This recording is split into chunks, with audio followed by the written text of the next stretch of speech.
95% of traders lose money. You've probably heard that stat so many times it barely means anything anymore. But think about it, if almost everyone is losing, that means most people are thinking about the market in the exact same way. And that way is wrong. It's not that they're stupid or lazy or cursed with bad luck. They simply walk into a game they don't understand with a mindset that turns them into prey from day one. In this video, we're not talking about magic indicators or secret chart patterns. We're going to break down why most traders fail, how smart money actually uses retail behavior as fuel, and what you must change in your thinking if you don't want to be part of that 95%. Let's start with the first problem, the retail mindset. When most new traders open a chart, they all think the same way. Price breaks above resistance. Breakout, I have to buy. RSI is oversold. Reversal is coming, I'll go long. Big bullish candle closes, finally. Confirmation, now it's safe. It feels logical. It feels textbook, but the market doesn't reward what feels safe. In fact, those obvious levels and obvious signals are often where bigger players are quietly waiting to offload positions or build new ones. While most retail traders are excited by breakouts and confirmation candles, professionals are asking a different question. Who is trapped here and where is the liquidity? The problem isn't tools like support and resistance, RSI or candlestick patterns. The problem is using them without context as green light, red light signals, instead of pieces of a larger story. When you think like the herd, you naturally trade where the herd trades, and usually get stopped exactly where the herd gets stopped. Price doesn't move because you're right. Price moves because someone bigger than you found enough orders to transact. Imagine a large player wanting to buy a huge position. They can't just smash the market buy button. That would push price up against themselves and destroy their average entry. They need liquidity. Liquidity is simply other people's orders. Stop losses. Take profits, breakout entries sitting at certain price levels. Where does that liquidity usually sit? Under obvious swing lows where everyone tucks their stop losses. Above clean equal highs where breakout traders place their buy stops. And around textbook indicator signals where retail traders gather and react in the same way at the same time. So when you see price suddenly spike below a low before reversing, that's often not random volatility. It's a liquidity grab. The market is dipping into a pool of sell stops so larger players can buy from panicked sellers. If you don't understand where liquidity is, you're not trading the move, you're feeding it. Even when traders start to understand structure and liquidity, many still lose for one simple reason. Their emotions drive their decisions. FOMO pushes them into trades at the very end of a move.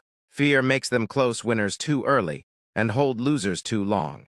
Overconfidence makes them increase position size right after a big win. Doubt keeps them frozen when a valid setup finally appears. They think they need a better indicator. In reality, they need a better relationship with uncertainty. The market is a probabilistic environment. No setup is 100%. Losses are not personal failures. They're the cost of doing business. The danger comes when you respond to losses by constantly changing your strategy, chasing random trades, or trying to make it back quickly. Without a defined system and pre-committed rules, the chart becomes a mirror for your emotions, and the market is ruthless at monetizing emotional decisions. Most traders are obsessed with the surface of price. They zoom into single candles. Look, a hammer, it must reverse, engulfing bar. Trend change, candles do tell a story, but only inside a bigger context. A bullish candle in the middle of nowhere might mean nothing. The same bullish candle that forms after a sharp stop run below a major low during a high liquidity session can mean a lot. The real questions are not, what is this candle called, but where is this candle happening? Did price just sweep a key high or low? Are traders trapped on the wrong side here? Is this move heading toward a clear pool of liquidity? Without context, you're trading pictures. With context, you're reading behavior. Now let's talk about process. Most losing traders don't actually have a process. Their routine looks like this: open chart. Scroll around, see something interesting. Take a trade. Move the stop loss after entry because it just needs room. Watch P and L tick up and down. Close the trade based on fear or greed. That's not a process, that's reacting. A professional trader approaches the session differently. Before the market even opens, they know which markets they'll watch, where the key daily and weekly highs and lows are, and where obvious liquidity pools sit. They build scenarios. If price sweeps yesterday's low during London and rejects, I look for longs. If we run above last week's high and stall, I look for signs of trapped breakout buyers. When they finally enter a trade, they already know their entry, their stop loss, their risk per trade, and their target area. No guessing mid-trade. No moving the stop just this once. They're not trying to predict the future. They're executing a probabilistic plan. So how do you move from being random and emotional to having a real edge? Step 1, pick one framework and simplify.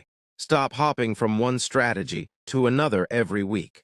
Choose one structured way of reading the market and commit to it for a meaningful sample, 50 or 100 trades. Define your time frames, how you mark key highs and lows, and what a valid setup actually looks like for you. Step 2, trade location, not just signals. Instead of asking, is this a bullish pattern?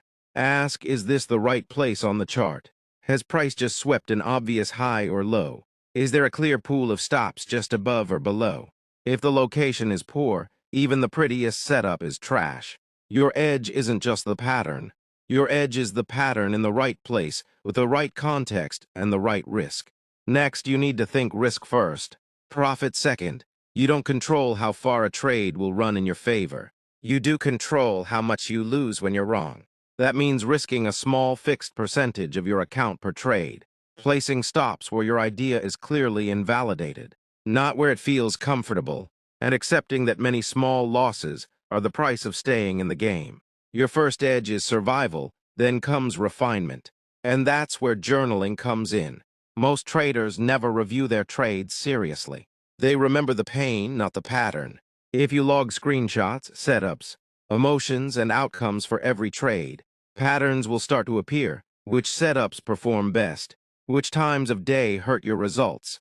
How often you break your own rules?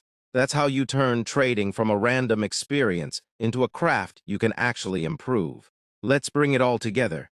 Most traders fail not because markets are impossible, but because they approach them with the same mindset as everyone else. They chase signals without context. They don't understand liquidity, so they become liquidity. Their emotions override their rules, if they even have rules. They focus on candlestick names instead of market structure. And they trade without a real process, reacting to every tick. If you want to stop trading like the 95%, you must think differently. See the market as a hunt for liquidity, not a collection of random price bars. Trade locations and behaviors, not just patterns and indicators. Build a simple, consistent framework and execute it with discipline. Control risk first, and use journaling to refine your edge over time. You don't need to predict the future. You need to understand the game. Choose your spots carefully, manage your risk, and let probability do its job. If this helped reframe how you see trading, let me know in the comments what you struggle with most right now. Is it discipline, entries, exits, or something else? And if you want more deep dives into how market behavior really works, make sure to like the video and subscribe.